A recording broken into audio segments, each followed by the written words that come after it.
שלום וברוכים הבאים לשיעור התשיעי בקורס בניית אתר. היום נדבר על תמונות והשימוש בתמונות.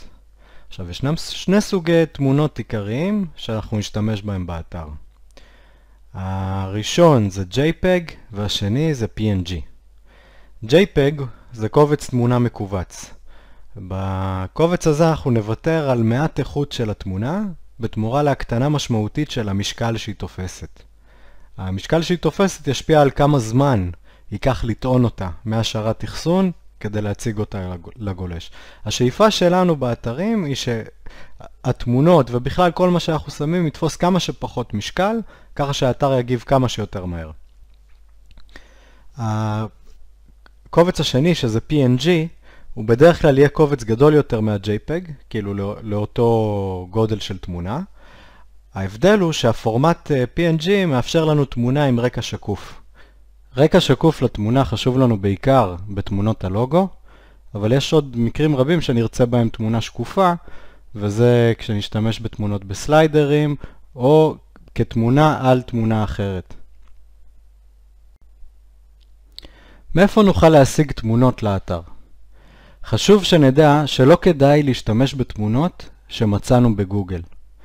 וזה כי אנחנו לא יודעים למי שייכות זכויות היוצרים של התמונה, וכבר קרו מקרים שאנשים קיבלו תביעות על סכומי כסף גדולים עקב הפרת זכויות יוצרים. אז ככלל אצבע, תמונות שמצאתם בגוגל הן מחוץ לתחום באתר. המקור הטוב ביותר לתמונות זה תמונות מקוריות שאנחנו צילמנו או יצרנו בעצמנו. והיתרון הגדול בשימוש בתמונות כאלה, חוץ מהנושא של הזכויות יוצרים, הוא שהן ייחודיות לנו. השימוש בתמונות המקוריות יסייע לנו לקדם את האתר בגוגל. אבל מהצד השני, לא לכולנו יש את היכולת להפיק תמונות איכותיות מספיק, או שאין לנו את המצלמה והציוד המתאים בשביל זה. אז האפשרות הבאה שעומדת בפנינו היא להשתמש במאגרים שמכילים תמונות עם רישיון חופשי לשימוש. וצריך לשים לב שבתנאי השימוש הספציפיים של התמונה, מותר לנו להשתמש בה, ואם יש איזשהם תנאים, כמו למשל שהיוצר רוצה לינק אליו, או אזכור שלו מתחת לתמונה, חשוב שנעשה את זה. עכשיו, כדי למצוא מאגרי חינם, אנחנו יכולים לעשות חיפוש, לבצע חיפוש בגוגל לביטוי תמונות חינם לאתר האינטרנט.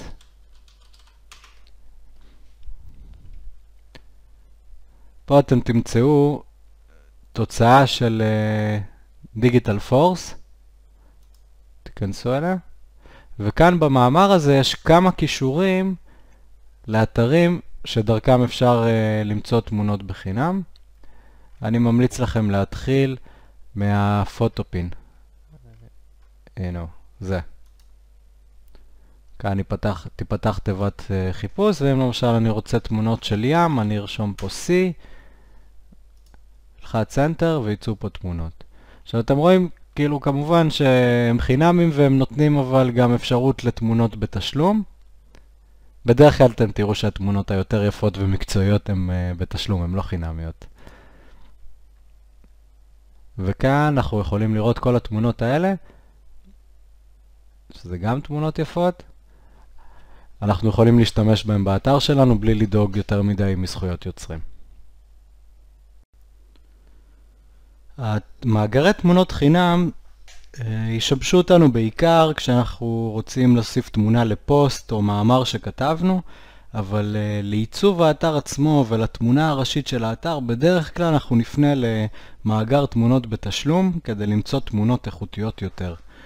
המאגר שאני אוהב וממליץ לעבוד איתו זה מאגר שנקרא פוטוליה, נמצא פה, fotolia.com, ופה אנחנו יכולים לחפש תמונות, ונעשה את אותו חיפוש פה, נחפש C, מנוע החיפוש יהיה פה יותר טוב, האיכות של התמונות שנמצא הם יהיו הרבה יותר גבוהות, איזה תמונות יפהפיות.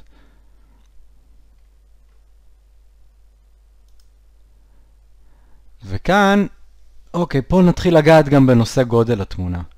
אתם רואים שיש פה תמונות בגדלים שונים, ולכל גודל הם מבקשים סכום שונה של קרדיטים. שזאת הדרך שלהם בעצם לתמחר את התמונות.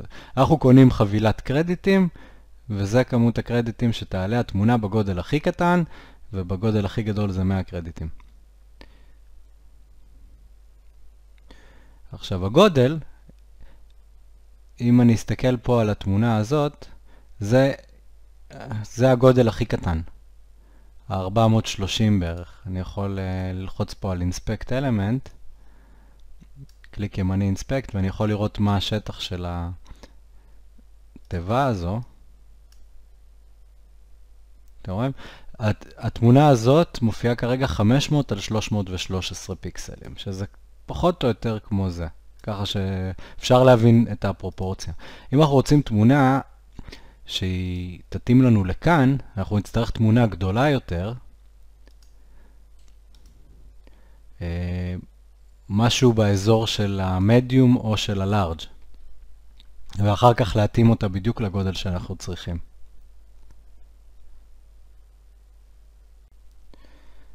ועכשיו נעבור להתאמת הגודל. אני אראה לכם איך אנחנו מתאימים גודל של תמונה לגודל הרצוי. אנחנו ניכנס לאתר שנקרא Pixlr, pixlr.com,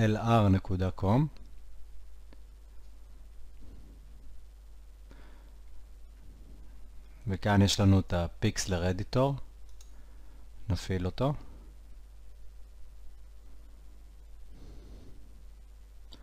אוקיי, עכשיו יש לנו כמה אפשרויות. אנחנו נפתח תמונה מהמחשב.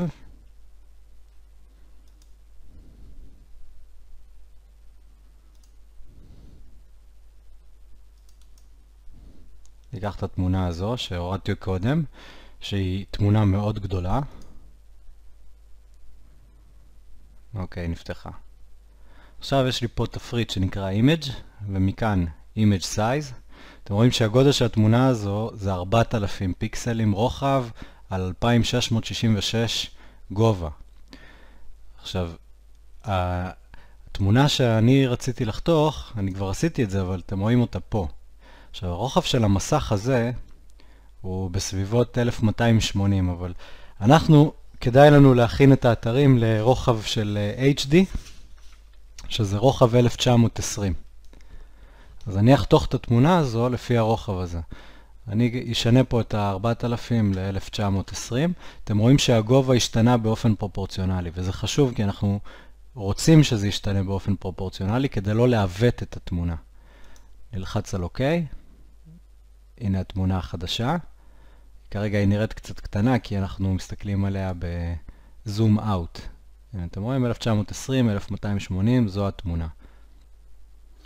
עכשיו אני אשמור את התמונה למחשב חזרה, נלחץ על File, Save, נקרא לזה New Image.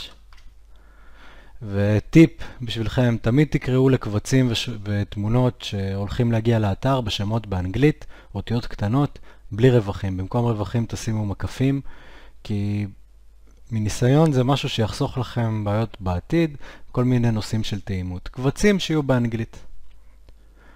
כאן אני יכול לבחור את פורמט התמונה, במקרה הזה JPEG, וזה טוב בשבילנו. אתם רואים, גם אפילו רשום פה Good for most photos. איכות התמונה, כאן זה על 80, אני אוריד את זה ל-60, כדי שהיא תשקול פחות. עכשיו פה אנחנו צריכים לנסות, אנחנו צריכים לשמור את התמונה ולראות אם האיכות מספיקה, כי לפעמים נרד יותר מדי באיכות, התמונה תתחיל להיות לא חדה. במקרה הזה 60 טוב לי, במיוחד כי זו תמונה מאוד גדולה. נלחץ על שמור, נלחץ על Save, והתמונה נשמרה. אוקיי, דבר נוסף שאני יכול לעשות עם הכלי הזה הוא גם לחתוך את התמונה. זאת אומרת, נגיד שיש רק חלק מהתמונה שאני רוצה להשתמש בו. ראיתם, יש פה את הכלי הזה עם הציור המוזר הזה. סימנתי את החלק שאני רוצה.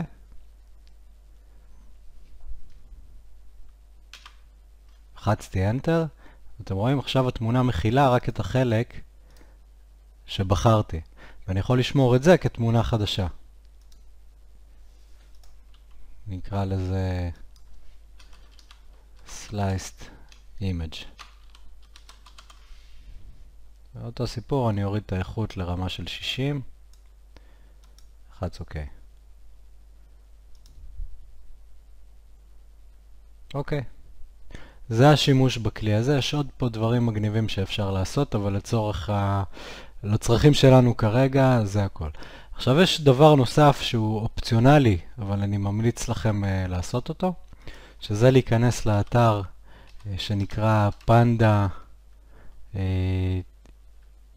Tiny Image. לא רשמתי את זה נכון, אבל לא משנה, זה עדיין יצא.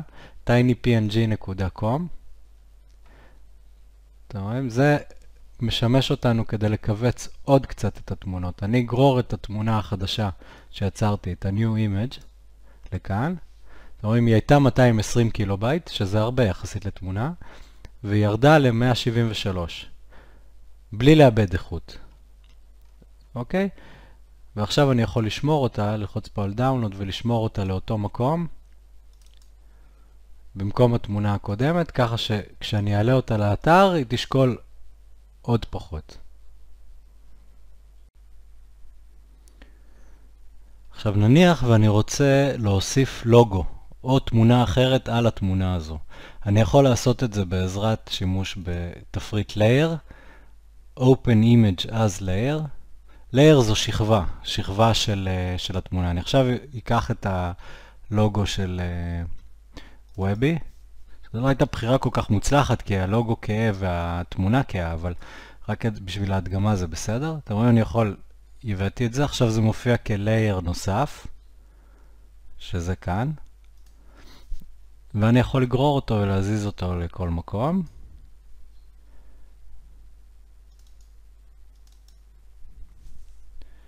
ויש עוד דברים שאני יכול לעשות פה, כמו למחוק חלקים מהתמונה. צריך לשים לב שאני על הלייר הנכון, אבל אם למשל הייתי רוצה למחוק פה משהו, רואים? זה אפשרי. אפשר לסמן גם דברים. נגיד זה, אם אני עשיתי דבר כזה, אני יכול למחוק פה את כל נגיד לעשות edit ו-cut, אתם רואים? חתכתי את החתיכה הזו. יש פה כמה כלים, תשחקו איתם של העורך תמונות. אבל לצרכים שלנו הבסיסיים, מה שאתם צריכים לדעת זה איך לשנות את הגודל של התמונה, איך לחתוך חתיכה מהתמונה, ואיך לשמור את התמונה חזרה למחשב. וזה הכל בנושא שיעור התמונות. אם יש לכם שאלות נוספות שקשורות בתמונות, אני אשמח לשמוע מכם בקבוצה שלנו בפייסבוק. בהצלחה!